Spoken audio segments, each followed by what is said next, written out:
Al qo'shibet to'yimli bo'lsin amiratlar. Qarabay o'ldi bo'lgan qo'yish to'ylaylar. Mas'ullarımızın yerine paylaşmak istiyorlar. 63 beni to'yimli bo'lsin amiratlar.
облысындағы 4 адамның өліміне күдікті Сұлтан Сәрменәлиев Жангелдин ауылына жеткізіліп, тергеу экспериментіне қатысты.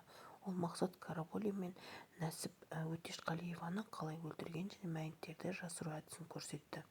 Қылмыскер ізін жасыру үшін марқұмдардың денесін сарай ішіндегі тереңдегі 1,5 метр шұңқырға бірінің үстіне бірін көміп, бетін диванмен жауып тастаған. Анықталғандай, қариялар сол сәтте үй киімінде болған. Тергеу амалдарының кейін күдікті қайтадан уақытша қамау изоляторына жіберілді. Сол жерден қазылып, сол жерден шығарылды ғой мәйіт дейді.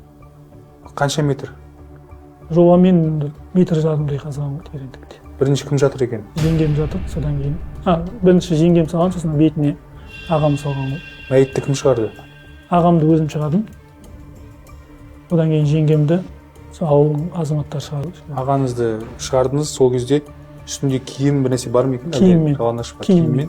Аяғында нәскиі, еш нәрсе шешілмеген. Сол үйінде киіп жүретін арнайы киімі бар ғой. Даладан кигеннен кейін жұқа трикосы, сосын көйлегі, аяғында нәскиі солай жерленген. Мәйітте жарақат бар ма екен? Ол кезде байқалмады. Бірақ кейін арнайы өздері құқық қорғау орындары журналистің полиция департаментіне барған кезде мәлімет жасады ғой. Пышақ нелері бар, іздері бар. Қанша жерден пышақталған екен?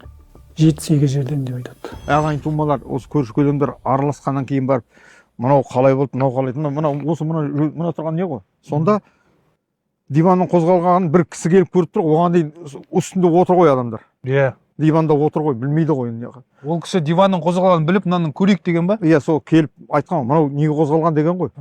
Мынау ана жерде тұратын. Сосын бұл кісі мал сойғанда мына сарайдың ішіне неге сойған, чарбағына несіне таза жерге өзі сояды дейді. Бұның бір білмей қалғанда тергеу несіне білмей қалған жерін ойлаймын, жаңа мал сойып бір қан шашыраған іздер болған. Ішінде, сарайдың ішінде. Иә, бағанағыдай бір күш бар, напормен шашылған сияқты, бірақ сүртілген бе сондай. Сосын бұлардың ойында жаңа мал сойғанда бір неткен болар деп ойлаған ғой. Тергеушілер. Тергеуші де адамдар ондай мынандай күрделі мәселе деп ешкім ойламаған. Ол негізі сол марқұмдардың қандары болып тұр ғой. Солай болар деп тұрмын, бірақ оны білмеймін. Ақпарат жөнінде мына құқық органдары айтқан жоқ. Менде бірақ іздері болған, сүртілген. Сосын жаңа жиһазды қойылған жерде жаңағы бірінші жаңа айтқаннан кейін қозғалып тұр, оған ешкім қозғалмай тұр. Ол жерде әңгімесін айтып жаңа айналаның түгел суларды бәрін іздеп жатыр ғой. Қандықол қылмыскер Наурыз Мұқанғалиевті былтыр жазда өлтіріп, мәйітін өзі тұрған жалдамалы үйінің ауласына көміп тастаған. Содан кейін қараша айында ата-енесін пышақтап, денелерін ауылдағы сарайдың ішінде жасырыпты. Бір ай өткенде, яғни желтоқсан айында қолын қанға малған күйеу бала үйдің үлкені Мейрамгүлдің көзін жоюға кірісті деген ақпарат бар. Әпкесінің мәйітін інісінің жанына қойып, қан іздерін жойған. Қылмысты жасырып, шетелге қашып кеткен екен. Елге экстрадицияланған Сұлтан Сәрсемәлиевтің сөмкесінде марқұмдардың жеке куәліктері, банк карталары табылыпты. Күдікті бар кінәсін мойындап, қанды қылмысты алдын ала жоспарлағанын айтыпты. Осылайша Қарабалиндер әулеті айдың күннің аманында қара жамылды. Мейрамгүл мен Наурыз тірі табылады деп үміт үзбей күтіп жүрген жанұяға соңғы жаңалық ауыр соққы болған. Үміт болған, жалпы бәлкім тірі шығар деген. Сондай үміт оянған. Бірақ енді кеше осылай қазан енді табылды, осылай сүйегі табылды естіген кезде оңай тиген жоқ, бірақ енді сабыр еткеннен басқа қолдан келетін шара болып жатқан жоқ.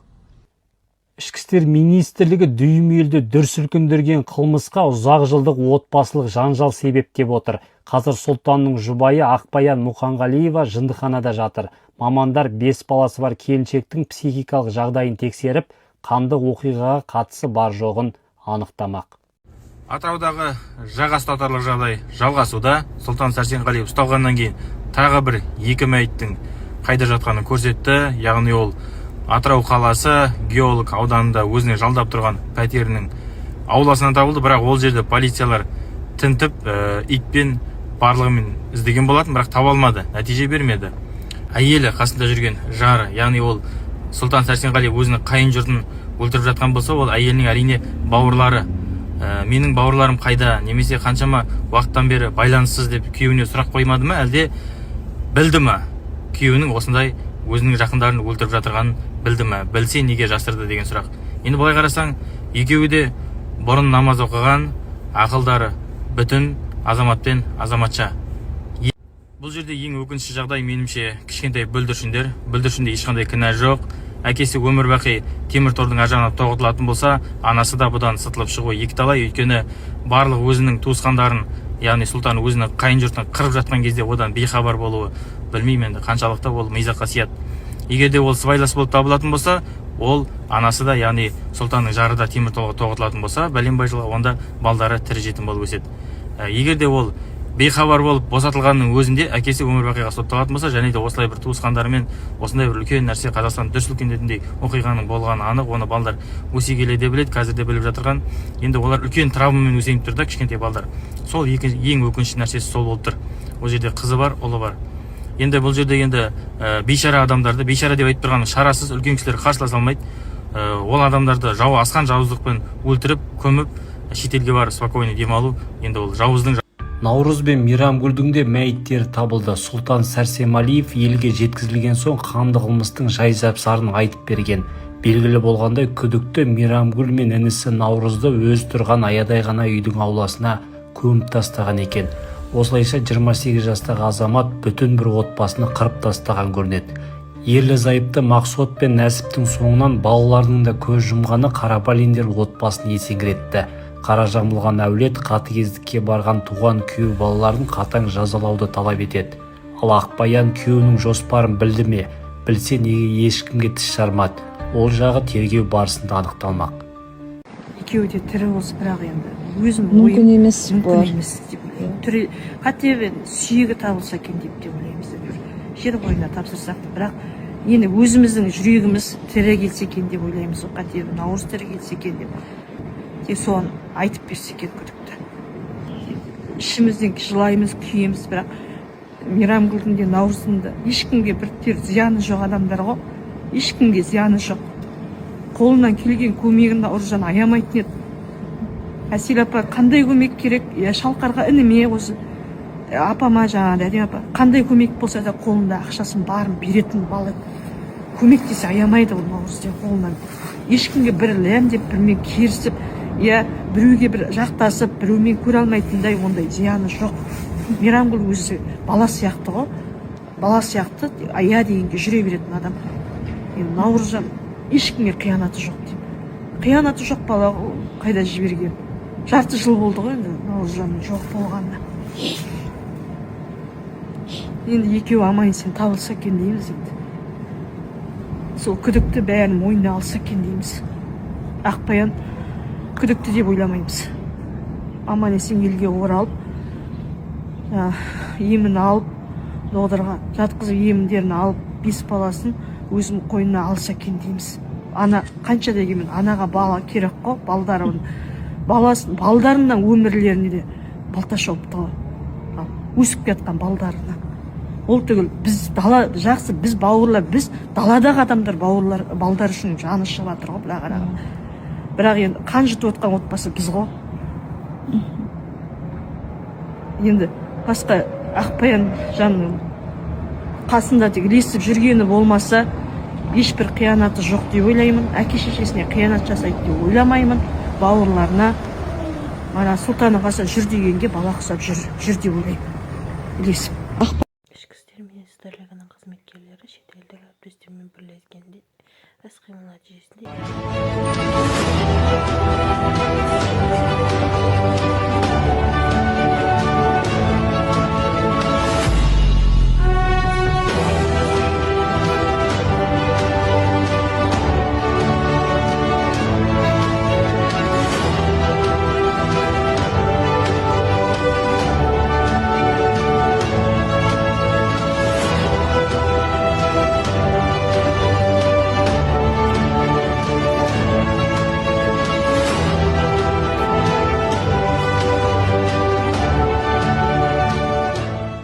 растаймын, кеше ғана күдіктілер Индонезия мемлекетінде ұсталды. Қазіргі таңда оларды алып келу мәселесі шешілуде. Және де тағы айта кетейін, қазіргі таңда тергеу амалдары белсенді түрде жүргізілуде. Сонымен қатар қажетті сараптамалар тағайындалып, нақты тиісті шаралар өткізілуде. Рахмет. Индонезияда екен қалай анықтадыңыздар? Қандай жолмен анықтадыңыздар?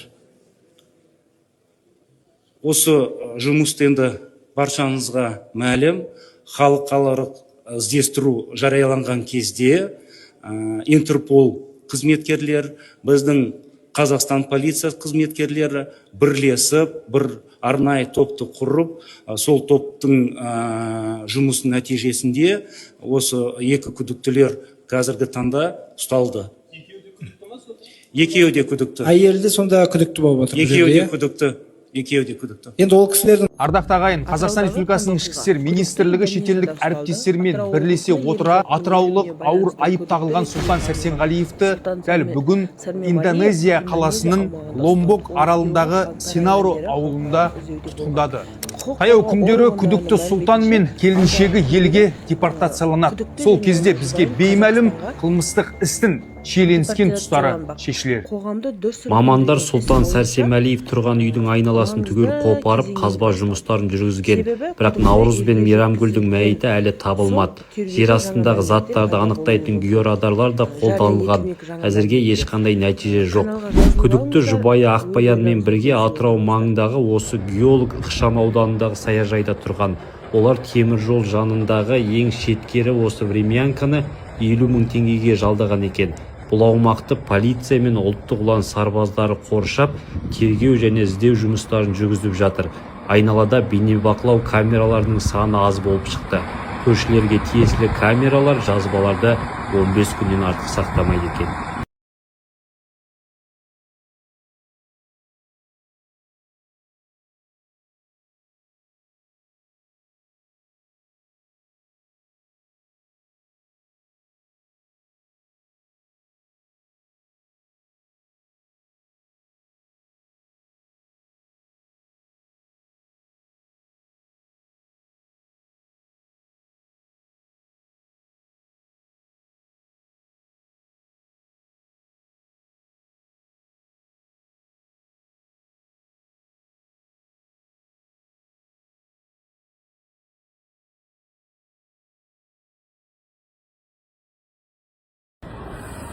Өзінің қайнатасы мен енесін өлтірді деген күдікке іліккен Сұлтан Сәрсенғалиев ақыры ұсталды. Құзырлы орган мәліметінше, оны Индонезияның Ломбок аралынан тапқан, қасында әйелі болған. Қазір елге депортациялау мәселесі қарастырылып жатыр. Атыраудан бір отбасынан 6 адам жоғалып кеткен, білесіздер. Сол қылмысты ашуға көмескен хакер Атырауды барлығы біледі, бірақ хакер Атыраудың кім екені, және де хакерство туралы, және де сол қылмыс туралы көптеген ақпараттарды ешкім әлі де білмейді. Сол себептен қазір мен хакер Атырауға ұшып келіп отырмын. Мына жерде өзінің аккаунты, міне кәдімгі официальный аккаунты, 221 мың подписчик міне. Сол алла қаласа хакер Атырауға сұрақтарыңыз болса комментарийге төменге жазып кетіңіздер. Арнайы хакер Атырауға ұшып келіп отырмын. Күшті бір видео осы бойынша салатын боламын сіздерден. Қолдау күтемін, төменге жаза кетіңіздер. Құрметті ағайын, шұғыл жаңалық. Мына Атырау облысы Жангелдин ауылында ерлі зайыптыны айуандықпен өлтірген күдікті ақыры ұсталды. Сұлтан Сәрсенғалиев Индонезияның Айдаладағы бір аралынан табылған екен. Оның жұбайы Ақбаян Мұқанғалиеваның да жүрген жері анықталыпты. Енді оларды депортациялау мәселесі қарастырылып жатыр. Өкінішке қарай, ізім қайым жоғалған 35 жастағы мүгедектігі бар Мейрамгүл Қарабалиева мен інісі Наурыз Мұқанғалиевтің әлі күнге дейін қайда жүргені белгісіз. Егерде жаңағы Сұлтан Сәрсенғалиев пен жұбайын депортациялап елге кіргізетін болса, енді жауабынан сұрағы көп жантүршігерлік қылмыстың жай-жапсары тергеу барысында анықталады деп үміттенеміз. Атырау облысында жоғалып кеткен отбасыға қатысты қылмыстық істі тергеу барысында 1959 жылы туған Мақсот Қарабалин мен оның жұбайы Нәсіп Өтешқалиеваның мәйіттері табылғаны жөнінде ақпарат тарады. Мәліметтерге сәйкес, мәйіт үйдің ауласында орналасқан қораның ішінен табылған. Ерлі зайыптыны өлтіріп, қораға тығып, ізін жасырған кімдер? Үйдің ұлы мен қызы қайда? Жұмбақ өлімнің артында кім тұр? Құзырлы органнан жауап күтеміз.